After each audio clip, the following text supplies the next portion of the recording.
Hi. അൻസിബയ്ക്ക് പറയാനുള്ള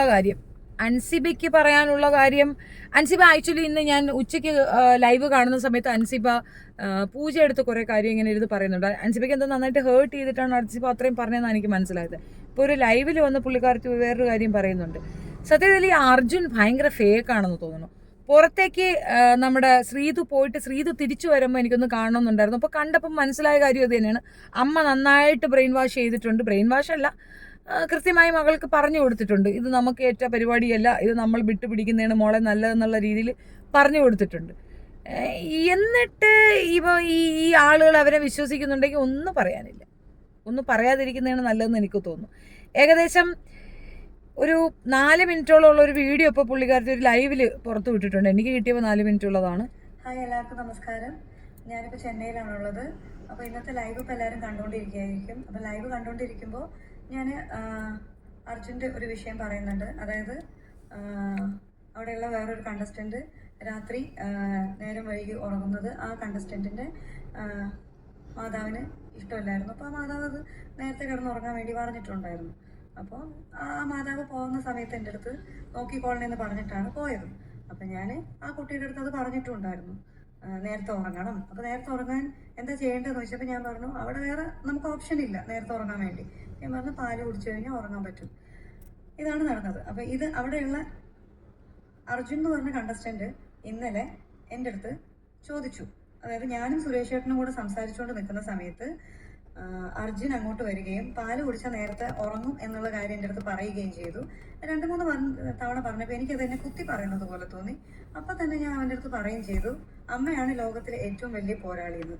എന്നിട്ട് ഞാൻ പറഞ്ഞു കൊടുക്കുകയും ചെയ്തു, എനിക്ക് വേറെ അറിയില്ല, ഒരാൾക്ക് ഉറക്കം വരുന്നില്ല എന്ന് പറഞ്ഞു കഴിഞ്ഞാൽ എനിക്ക് അവിടെയുള്ള എന്തെങ്കിലും ഇൻഗ്രീഡിയൻസ് വെച്ചിട്ട് ഉറക്കം വരാനുള്ള കാര്യമേ പറഞ്ഞു കൊടുക്കാൻ അറിയുള്ളൂ. എനിക്ക് അതിൽ പല ബുദ്ധിമുട്ട്. അപ്പോൾ ഞാൻ അതുകൊണ്ട് തന്നെ പാല് കുടിക്കാൻ പറഞ്ഞത്. അപ്പോൾ അതിന് എൻ്റെ അടുത്ത് വന്നിട്ട് ഡയലോഗ് അടിക്കേണ്ട ആവശ്യമില്ല. പിന്നെ അർജുനാണ് എന്നെ ബാക്ക് സ്റ്റാപ്പ് ചെയ്തത്. ഞാൻ പുറത്തിറങ്ങിയതിന് ശേഷമാണ് അറിഞ്ഞത് എന്നെ ഏറ്റവും കൂടുതൽ നോമിനേഷൻ ഇട്ടത് അർജുനായിരുന്നു. അങ്ങനെ അർജുൻ ചെയ്യുന്നത് എനിക്കറിയില്ലായിരുന്നു. എനിക്ക് നോമിനേഷൻ വരുന്നത് ഒരിക്കലും ഞാൻ പേടിച്ചിട്ടില്ല. എവിക്ട് ആവുന്നത് ഞാൻ ഒരിക്കലും പേടിച്ച ആളല്ലാന്ന് ബിഗ് ബോസ് കണ്ട എല്ലാവർക്കും അറിയാം. അപ്പോൾ അതുകൊണ്ട് തന്നെ ഞാൻ അവൻ്റെ അടുത്ത് പറഞ്ഞിട്ടുണ്ടായിരുന്നു, എനിക്ക് ഒരു പേടിയില്ല എന്നെ എവിക്ട് ആവുന്നതിൽ എന്നെ നോമിനേറ്റ് ചെയ്തത്. പക്ഷേ നീ എന്നെ ഏറ്റവും കൂടുതൽ നോമിനേറ്റ് ചെയ്തു എന്ന് പറഞ്ഞാൽ എനിക്ക് വിഷമം തോന്നി. കാരണം ഞാൻ പുറത്തിറങ്ങിയപ്പോൾ ഏറ്റവും കൂടുതൽ പേര് എൻ്റെ അടുത്ത് പറഞ്ഞത്, നീ ഇറങ്ങാൻ നേരത്തെ എന്തിന് അർജുൻ ഹഗ് ചെയ്ത് കവളിൽ ഉരുമ്പ് കൊടുത്തു, നിന്റെ സഹോദരനെ പോലെ നീ കണ്ടു, കാരണം അവനായിരുന്നു നിനക്കെതിരെ ഏറ്റവും കൂടുതൽ നോമിനേഷൻ ചെയ്തത്, നീ ഏറ്റവും കൂടുതൽ കറുത്തോണ്ടിരുന്നത്. അപ്പോൾ അർജുൻ അവിടെ നിന്നിട്ട് ബാക്ക് സ്റ്റാപ്പ് ചെയ്യായിരുന്നു എന്നാണ് ഞാൻ അർജുനോട് പറഞ്ഞത്. അത് ഞാൻ അർജുൻ്റെ മുഖത്ത് നോക്കി ബിഗ് ബോസ് ഹൗസിൽ നിന്ന് പറഞ്ഞിട്ടുണ്ടായിരുന്നു. ആ പറഞ്ഞ വീഡിയോ ലൈവിൽ വന്നിട്ടില്ല. അത് അവർക്ക് ഞാൻ വിളിച്ച് ചോദിച്ചപ്പോൾ അവരുടെ സെർവറിൽ വന്നിട്ടില്ല, ഹാർഡിസ്കിൽ എത്തിയിട്ടില്ല എന്നാണ് പറയുന്നത്. അങ്ങനെ ഒരു വിഷയം അവിടെ ഉണ്ടായിട്ടുണ്ടായിരുന്നു. എൻ്റെ തൊട്ടടുത്ത് സുരേഷ് ചേട്ടൻ നിൽപ്പുണ്ടായിരുന്നു സാക്ഷിയായിട്ട്. അദ്ദേഹത്തെ ഈ വിഷയങ്ങളൊന്നും അറിയില്ലെങ്കിൽ ഞാൻ അവിടെ സംസാരിച്ച കാര്യം അദ്ദേഹം കേട്ടതാണ് അടുത്ത് നിന്നിട്ട്. അപ്പോൾ ഞാൻ നീയാണ് എന്നെ പുറകിൽ നിന്ന് കുത്തിയത്, നീയാണ് ബാക്ക് സ്റ്റാപ്പ് ചെയ്തത് എന്നുള്ള കാര്യം. അപ്പോൾ ഈ ഒരു ഇഷ്യൂ ഉണ്ടായ സമയത്ത് അവിടെ ഞാൻ പോയിരിക്കുമ്പോൾ ബാക്കിയുള്ളവരൊക്കെ ഇഷ്യൂ നടക്കുന്ന കണ്ട് എന്താ പറഞ്ഞു കേട്ടില്ല, എന്താണെന്ന് ചോദിക്കുമ്പോൾ ഞാൻ എല്ലാവർക്കും പറഞ്ഞു കൊടുക്കായിരുന്നു ഇതാണ് സംഭവിച്ചത്. അപ്പോൾ ഞാൻ മറ്റുള്ളവർക്ക് പറഞ്ഞു കൊടുക്കുന്ന വീഡിയോ മാത്രമാണ് ഇപ്പോൾ ലൈവിൽ വന്നിരിക്കുന്നത്. അപ്പോൾ അത് കണ്ടിട്ട് ആളുകൾ തെറ്റിദ്ധരിക്കേണ്ട, ഞാൻ അർജുനോട് പറയാതെ മറ്റുള്ളവരോട് പറഞ്ഞുകൊണ്ടിരിക്കുകയാണ്. അപ്പോൾ ചില കണ്ടസ്റ്റൻസിന്റെ PR ടീമുകൾ വന്നിട്ട് എനിക്ക് കുറേ പേരുകൾ വന്നിട്ടുണ്ടല്ലോ, അണലിസിബ, ബെഡ്സിബ, ഇങ്ങനെ കുറേ പേരുകൾ വന്നിട്ടുണ്ട്. എനിക്ക് ഒരു കുഴപ്പമില്ല, ഇതെല്ലാം PR അറ്റാക്ക് ആണെന്ന് തിരിച്ചറിയാനുള്ള വിവരം എനിക്കുണ്ട്. പക്ഷേ ഇത് രൂക്ഷമായിക്കൊണ്ടിരിക്കുകയാണ് ഇപ്പോൾ. അപ്പോൾ അതുകൊണ്ട് ഇപ്പോൾ ഈ ഒരു കേസ് ഞാൻ അർജുന്റെ മുഖത്ത് നോക്കി സംസാരിച്ചില്ല, ഞാൻ പരദൂഷണം പറയുന്നു എന്നുള്ള രീതിയിൽ പറഞ്ഞ് വിഷം എന്നുള്ള രീതിയിൽ പലരും പറയുന്നത് കമന്റും ഞാൻ കണ്ടുകൊണ്ടിരിക്കുകയാണ്. അതുകൊണ്ട് മാത്രമാണ് ഞാൻ ഈ ഒരു വീഡിയോ ചെയ്തത്. നിങ്ങളായിട്ടാണ് എന്നെ കൊണ്ട് ഈ വീഡിയോ ചെയ്യിപ്പിച്ചത്. അതായത് എന്നെ ഒരു കാരണവും ഇല്ലാതെ ഡീഗ്രേഡ് ചെയ്തുകൊണ്ടിരിക്കുന്നത് കൊണ്ട് മാത്രമാണ് ഞാൻ ഈ ഒരു വീഡിയോ ചെയ്തത്. ഇന്നലെ അർജുനാണെന്നുണ്ടെങ്കിലും എന്നെ ചൊറിഞ്ഞ് എന്നെ കൊണ്ട് പറയിപ്പിച്ചതാണ്. ഞാൻ അവിടെ മര്യാദയ്ക്ക് പോയി മര്യാദയ്ക്ക് തിരിച്ചു വന്ന ആളാണ്. ഞാൻ ഇന്ന് ദിവസങ്ങൾ കണ്ടിട്ടുണ്ടാവുമല്ലോ. അപ്പോൾ തലേ ദിവസം ഞാൻ നിന്നിട്ട് ഞാൻ എന്തെങ്കിലും പറഞ്ഞു, ഞാൻ പിറ്റേന്ന് അതുപോലെ തിരിച്ചു വരാൻ വേണ്ടി തന്നെ നിന്നത്. പക്ഷേ അവനായിട്ട് എന്നെ ഇൻസൾട്ട് ചെയ്യാൻ നോക്കിയതുകൊണ്ടാണ് നടന്ന സംഭവം. ഞാൻ മുഖത്ത് നോക്കി തന്നെ പറഞ്ഞത്. ഞാൻ അവിടെ ആരോഗ്യം പറഞ്ഞിട്ടുണ്ട്, അവന്റെ മുഖത്ത് നോക്കി പറഞ്ഞ് അന്തസ്സോടെയാണ് ഞാൻ ഈ ബിഗ് ബോസ് ഹൗസിൽ നിന്ന് പുറത്തേക്ക് ഇറങ്ങുന്നത്. അപ്പോൾ ഇതാണ് നടന്ന കാര്യം. അപ്പോൾ ഇതുകൊണ്ട് ആരും ഇല്ലാത്ത കാര്യങ്ങൾ എൻ്റെ മേലെ അടിച്ചേൽപ്പിക്കാൻ നോക്കേണ്ട ആവശ്യമില്ല. ഇത്രയും എനിക്ക് പറയുന്നു. ഈ കുട്ടി പറഞ്ഞതിനേക്കാൾ കൂടുതൽ ഒരുപാട് കാര്യങ്ങൾ പുറത്തിങ്ങനെ അലിഗേഷൻസ് നടക്കുന്നുണ്ട്. ഡീഗ്രേഡ് ചെയ്യപ്പെടുന്നുണ്ടെന്ന് പറഞ്ഞിട്ട് അർജുന് സപ്പോർട്ടായിട്ട് കുറേ എണ്ണം ഇറങ്ങിയിട്ടുണ്ട്. ആക്ച്വലി അവിടെ ആരെയും ഡീഗ്രേഡ് ഒന്നുമില്ല ചെയ്യുന്നത്, ഒരു ഫാക്റ്റാണ് പറഞ്ഞത്. പലയിടങ്ങളിലും അർജുൻ്റെ ആ ഒരു ഫേക്ക് ഫേസ് മനഃപൂർവ്വമായി അതിൻ്റെ എഡിറ്റേഴ്സ് മുക്കിയിട്ടുണ്ട്. അതുകൊണ്ടാണ് കൃത്യമായി നമ്മളിലേക്ക് കിട്ടാതിരുന്നത്. സത്യത്തിൽ ഇതൊരു ജാസ്പോസ് ഷോയാണ്, ബിഗ് ബോസ് അല്ല, ജാസിന് വേണ്ടി മാത്രം ഉണ്ടാക്കിയ ഒരു ഷോ എന്നാണ് എനിക്ക് മനസ്സിലായിട്ടുള്ളത്. അത്രയും വൃത്തികെട്ട രീതിയിലായിരുന്നു നമ്മൾ കാണുമ്പോഴൊക്കെ ഈ പെണ്ണല്ലാതെ വേറെ ഒന്നുമില്ല അവിടെ. ബാക്കി ആരും അതിനകത്ത് കളിച്ചതായിട്ടോ ബാക്കി ആരെങ്കിലും അതിനകത്ത് ഉള്ളതായിട്ടോ ഒന്നുമില്ല. അൻസിബ പറഞ്ഞത് ഒരു വലിയ പോയിന്റാണ്. പുറത്തിറങ്ങി അവൾ കാണുമ്പോൾ നോമിനേഷന് ഏറ്റവും കൂടുതൽ അൻസിബയെ നോമിനേറ്റ് ചെയ്തിരിക്കുന്ന അർജുൻ തന്നെയാണ്.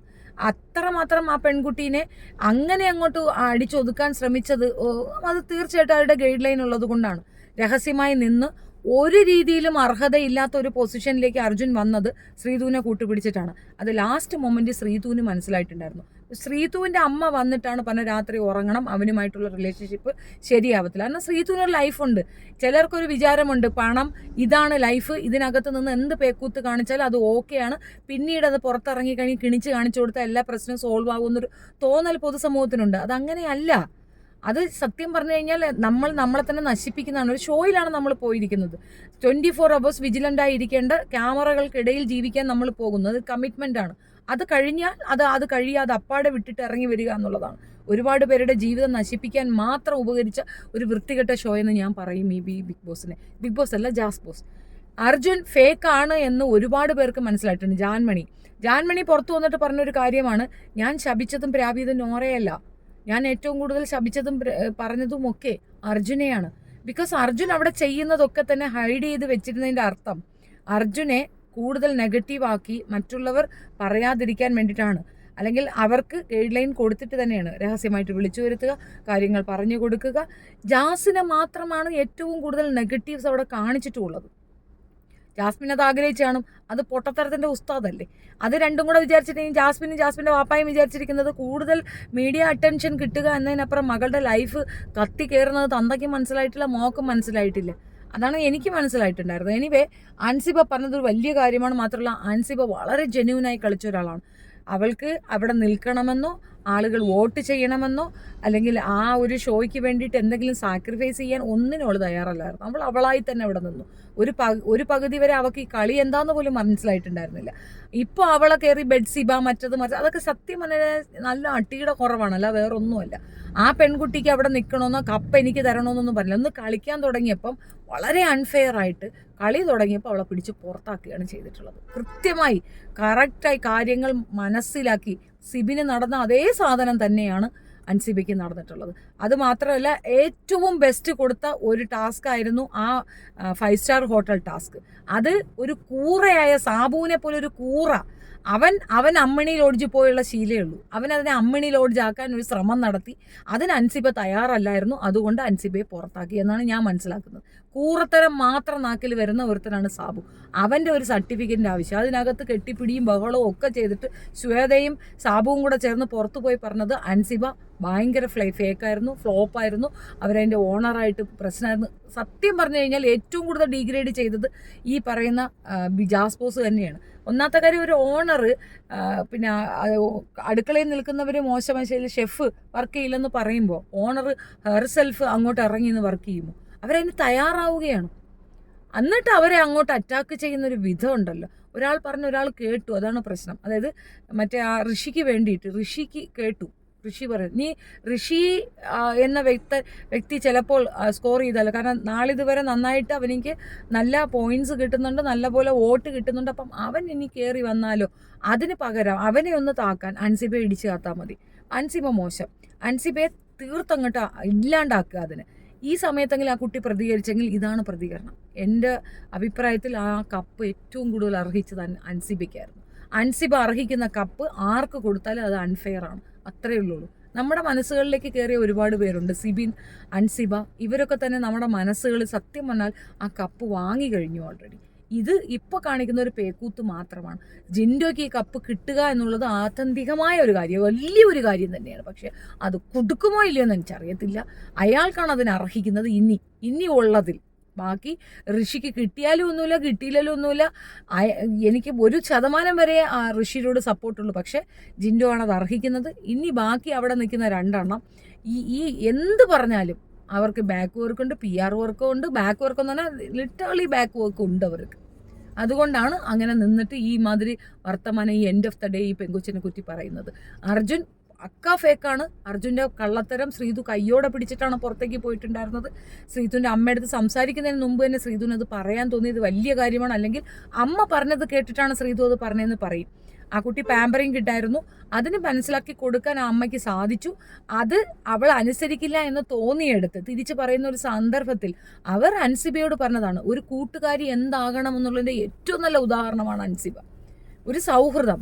അവരുമായിട്ട് ഒരു രീതിയിലും ഇല്ലാതിരിക്കുന്ന ഒരു പെൺകുട്ടിയെ പോലും അവളുടെ ലൈഫ് സെക്യൂർ ആകാൻ വേണ്ടിയിട്ട് റിസ്ക് എടുത്ത് നീ പാല് കുടിച്ച് കിടന്നുറങ്ങ്, പാല് കുടിച്ചാൽ ഉറക്കം വരുമെന്ന് പറഞ്ഞാൽ എന്താ കുഴപ്പം? ഇവൻ അവിടെ വെച്ച് കിണ്ടാൻ കളിക്കാൻ കിട്ടണമായിരുന്നു. എന്തുകൊണ്ടോ അവനക്ക് കൈപ്പിടിയിൽ കിട്ടിയില്ല, അല്ലെങ്കിൽ അതും അവൻ ചെയ്തിട്ടുണ്ടാകുമായിരുന്നു. ഒരു ഭാഗമുണ്ട്, ഒരു ശതമാനം വരെ ശ്രീതു ഉള്ളത് കൊണ്ടാണ് ജാസ്മിനെ ഇത് ചെയ്യാതിരുന്നത്. അല്ലെങ്കിൽ ജാസ്മിൻ്റെ കൂടെ കോംബോ ആയിട്ട് വരാൻ ഇവനായിരുന്നു ചാൻസ് കൂടുതലുണ്ടായിരുന്നത്. ജാസ്മിനും ആ ഒരു കോംബോയേക്കാൾ കൂടുതൽ അക്സെപ്റ്റൻസ് മറ്റേനും തോന്നി അതിനകത്തോട്ട് കയറി വള്ളി പിടിച്ചതാണ്. ഏതായാലും കൂട്ടക്കുരു കുക്കുരു, അതാണ് എനിക്ക് മനസ്സിലായിട്ടുള്ളത്. അൻസിബ വെറുതെ ടെൻഷൻ അടിക്കാൻ നിൽക്കണ്ട. ഇവൻ പറയുന്ന കണക്കൊന്നുമില്ല. പൊതുജനം അക്സെപ്റ്റ് ചെയ്ത് അവരുടെ PR വന്ന് എന്ത് കാക്ര ബുക്ര എഴുതി വെക്കുന്നത് ഓർത്ത് ടെൻഷൻ ആകാനേ വേണ്ട. നിങ്ങൾ ജനങ്ങളുടെ മനസ്സിൽ വിന്നറാണ്.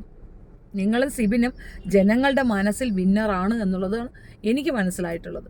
വീണ്ടും ഒരു വീഡിയോ ആയിട്ട് വരുന്നത് വരെ താങ്ക് യു സോ മച്ച്. പിന്നെ നിങ്ങൾക്ക് ഇഷ്ടപ്പെട്ടിട്ടുണ്ടെങ്കിൽ ലൈക്ക് ചെയ്യുക, ഷെയർ ചെയ്യുക, subscribe my channel. Thank you.